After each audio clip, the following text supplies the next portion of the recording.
Hello, everyone, and welcome to part 2 in my series on personal growth myths. If you missed my last video and have time to check it out, I touch on Kirk Cameron, the Seaver family, and growing pains. So check it out if you have a moment. Today, I want to talk about a personal growth myth that I think trips a lot of us up, myself included. And that myth is that all we have to do is think positively and we'll manifest whatever we want in our lives. You know, I've always had sort of a love-hate relationship with the idea of positive thinking. On one hand, I really love the idea of it, that we can put ourselves in a positive mindset, put our wishes out there to the universe, maybe meditate on our heart's deepest desires, and voila, the life of our dreams will unfold before us. But on the other hand, that's always just seemed a little too simplistic for me. I mean, if all it took was positive thinking, don't you think most of us would be in amazing jobs, blissfully in love, totally comfortable with what our bodies look like and happy and healthy in that department? You know, you get my drift. That just doesn't seem to cut it, right? Well, my love-hate relationship with positive thinking really came to a head when I took the risk to start my own business as a life coach. I was feeling so vulnerable and it was such a risk for me and so outside of my comfort zone that I really was leaning on a lot of the positive thinking, videos and literature out there. I was reading everything I could about it. I watched countless videos talking about how if I just had the right mindset, that I would create a booming business. And I really thought about and had these dreams and visions and put it out there that I would be helping so many women. My calendar would be full. I would be writing a best-selling book. I'd be talking to auditoriums full of women waiting to hear my message. It'd be sold out. Okay, well, I at least thought my positive thinking would fill up my calendar with clients magically. I probably don't have to tell you how that panned out. It turns out that positive thinking didn't get the blog posts written. It didn't get me up out of bed by 7 a.m. every morning like I had told myself I would when I was starting my own business. It didn't create the content for my website. And guess what? It didn't have clients magically knocking on my door. So why not? Why wasn't positive thinking doing the trick for me? Well, because I also had some really deep-seated, fear-based, limiting beliefs about myself that I was bringing to the table.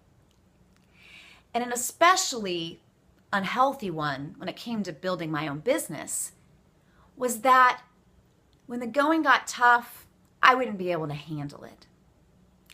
So whenever I would have a disappointment or I would have to work on something that just felt difficult and hard and out of my comfort zone, the limiting belief would start up of, Amanda, you're just not smart enough, you're not tough enough, you're not motivated enough, whatever enough to create your own business, to have a life that you love. So no amount of positive thinking could break through this really strong, deep-seated, long-standing set of limiting beliefs I had about myself.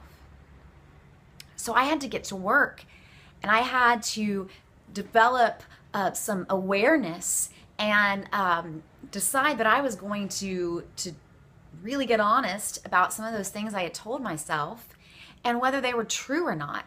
And to this day, I continue to have to challenge those limiting beliefs to move forward.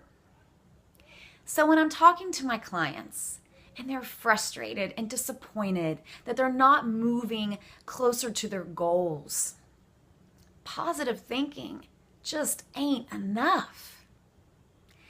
Maybe you have some limiting beliefs.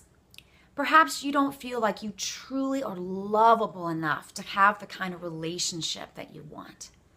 Or you don't think you're capable enough or strong enough to have a job that will light you up.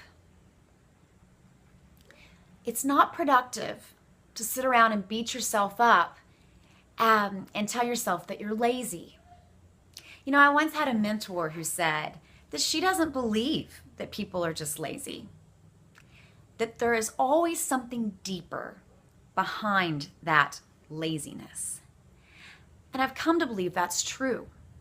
And I've come to believe it's those limiting beliefs. And these beliefs are hard to identify sometimes because they've been with us for so long.